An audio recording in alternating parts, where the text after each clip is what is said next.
Blend S appears to be the meme series of this season. I asked a friend what shows were worth checking out, and Blend S was one of his recommendations. The premise is pretty gimmicky in that these characters work at an otaku cafe, and the servers are all girls who embody a specific anime archetype. The tsundere, the loli, the imoto, and the whole thing is that the main girl is perfect for the job because she has a look about her that makes her the sadistic type.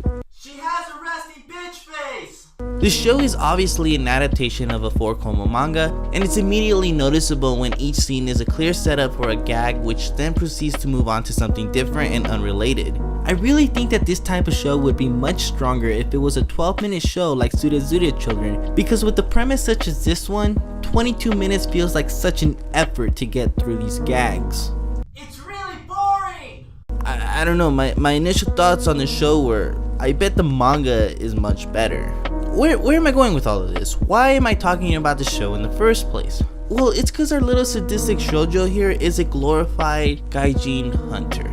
If you're unfamiliar with the term, look up some videos on YouTube about Gaijin Hunters and you'll find yourself with some interesting stories. A Gaijin Hunter is a Japanese person who is exclusively interested in foreigners, and in case you couldn't tell, the term is used in a derogatory fashion, much like the sweet blistering daggers that is the word weeaboo. Also, if you didn't actually know, Gaijin is the Japanese term for foreigners.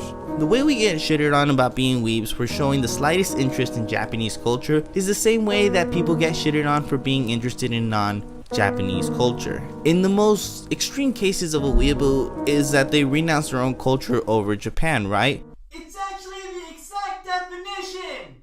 The same can be said about Gaijin Hunters. They're only interested in foreigners. It's often said that these people don't really care about foreigners as a person, but they rather only interested in their Gaijin-ness. They either want to be associated with the foreigner as a way of practicing their own language learning, or to, I don't know, say that they're dating a foreigner. I've never been to Japan, and I've never had the experience with the Gaijin Hunter. As far as I know, it might just be a rare thing. I'm sure that not everyone who is interested in foreigners is a Gaijin Hunter, just as not everyone who's interested in Japanese culture is a weeaboo. It's a derogatory term, people. It's meant to hurt.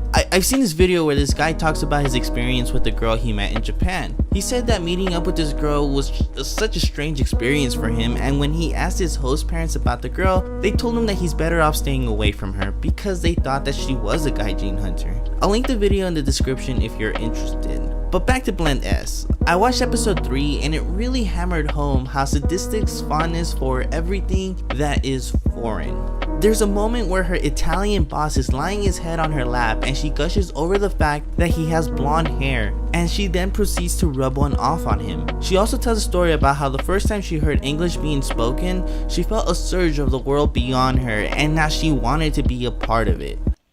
A quick side note, something that I noticed when I was editing this is that if you notice in the clip before, when she was a little girl and she was staring at the foreigner, did you notice that they didn't even put eyes on him? Like I said, it just goes back to her being infatuated by these gaijins and just noticing that he has blonde hair, but as a person, she doesn't even remember what he looks like. Her whole motivation for working is so that she can save up money to start traveling. There's a distinct line where she even says, "I was getting tired of Japan." It just kind of reminds me of how back in the spring season, era manga was glorifying the hikikomori lifestyle. It's just one of these things where we start celebrating these negative qualities rather than exploring them in any sort of meaningful way.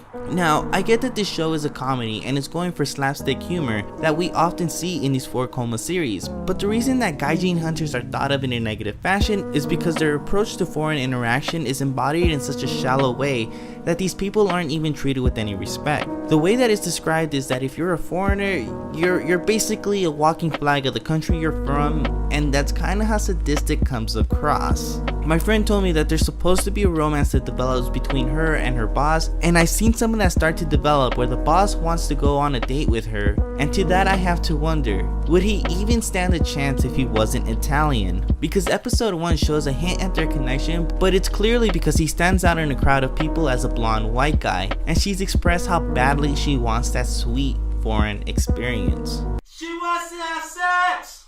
Anyways, these are my thoughts on the show. I didn't actually think that the show was any good, but I thought that her love for foreign stuff to be something worth talking about, and in some ways, I guess it tries to go above the gimmick of the cafe by giving her this interest, which is something that we don't normally see in anime.